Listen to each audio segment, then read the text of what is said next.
Olá, tudo bom? Deus abençoe a sua vida de maneira poderosa. Eu gostaria de falar algo aqui inspirado pelo Espírito Santo para a sua vida. Tendo como visual essa paisagem maravilhosa, esse lago maravilhoso, sabe?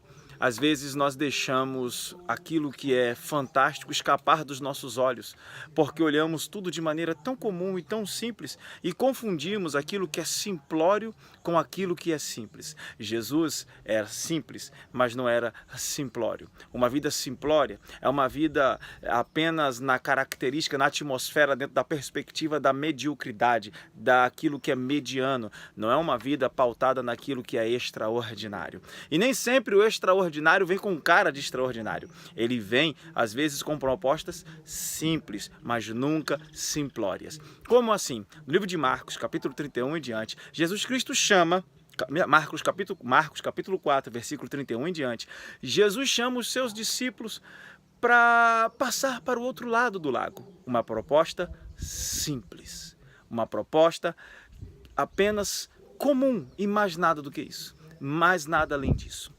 Entenda que os discípulos toparam na mesma hora, entrou Jesus no barco, entrou os discípulos, outros barquinhos o acompanharam, mas a palavra do Senhor, o livro, o texto nos ensina que uma tempestade se levanta na metade do caminho. Quando essa tempestade se levanta, as coisas começam a acontecer e cada um começa a mostrar quem realmente é. O medo, o pavor, o temor, o pânico começou a tomar conta dos discípulos. E enquanto isso, Jesus Cristo dormia na proa do barco, em cima do seu travesseiro, dormindo tranquilamente. Olha, uma proposta simples e algo fantástico, porém aterrorizante, aconteceu no meio do caminho. E às vezes as tempestades acontecem no meio do caminho. Às vezes as coisas acontecem no meio do caminho. E às vezes a gente quer desistir porque elas aconteceram ou estão acontecendo no meio do caminho. Imagine você atravessando um lago como esse, numa sinfonia de andorinhas, pardais, e aqui em cima está passando agora aqui um anum branco gritando, os gansos estão cantando, mas você de repente começa a escutar a voz do medo, do temor, do pavor, a voz da desistência, dizendo: eu não vou conseguir, eu não vou atravessar esse lago. Eles se esqueceram que a proposta de Jesus não era morrer no meio do lago nem da tempestade. Eles se esqueceram que a proposta de Jesus era: passemos para o outro lado. Se Jesus falou que você vai passar para o outro lado, se a proposta foi vamos chegar ao objetivo comum, é porque você vai chegar a esse objetivo. Há do outro lado uma recompensa. Você não pode parar no meio do caminho. Lembre-se, eu falo isso sempre.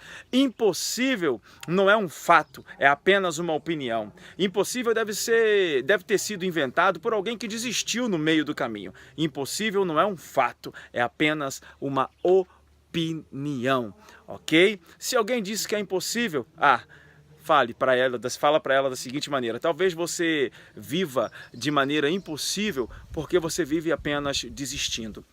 Jesus Cristo acorda, repreende o vento, repreende a tempestade e os discípulos começam a dizer: que homem é esse que até o vento, o mar, a tempestade obedecem? Ele é Cristo. Se ele está no seu barco, tudo vai bem. Se Cristo está no barco da sua vida, ainda que a tempestade venha soprar na vela do barco da sua vida, ele não vai afundar. Sabe por quê? Porque ele dá ordem, o vento e o mar, e eles obedecem. Entenda algo para que a gente possa finalizar aqui, entendendo essa complexidade simples, fantástica e extraordinária, e ordinária ao mesmo tempo, dentro desse paradoxo divino de um Deus divino, criador e criativo.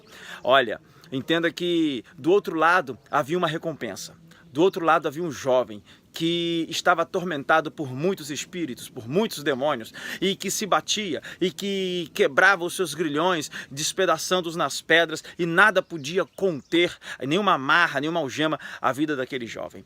Toda tempestade se levanta quando há uma recompensa extraordinária do outro lado. Toda tempestade se levanta quando do outro lado, quando do outro lado tem uma recompensa que vai mudar a sua vida, que vai elevar a sua vida a um nível exponencial. Olha, eu vou virar aqui do lago para uma visão diferente. Do outro lado tem um castelo e você vai entender o fator da recompensa. Saindo do lago, você vai entender lá no fundo, vem aqui comigo, você vai ver um castelo. Tá vendo aquele castelo? Pois é, castelo é lugar de nobres, castelo é lugar de excelência. Castelo, olha lá o castelo lá, ó. Castelo é lugar de riqueza, castelo é lugar de recompensa. É onde os nobres e os reis faziam seus vaticínios. Entenda algo, se você não atravessar o lago, você não está apto a entrar na recompensa, a entrar na atmosfera da nobreza, do milagre. Deus é rei, Ele é o rei sobre todos os reis, Ele é soberano e nós somos imagem e semelhança dele. A palavra do Senhor nos diz, Pedro escrevendo, ele diz o seguinte: porque Ele nos constituiu reis e sacerdotes. Há um lugar de nobreza para você. Portanto, não pare no meio do lago, não pare na dificuldade, não pare na tempestade, senão você não está apto a entrar no lugar da nobreza.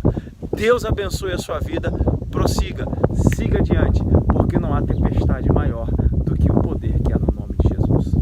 Um beijo para você, fique com Deus.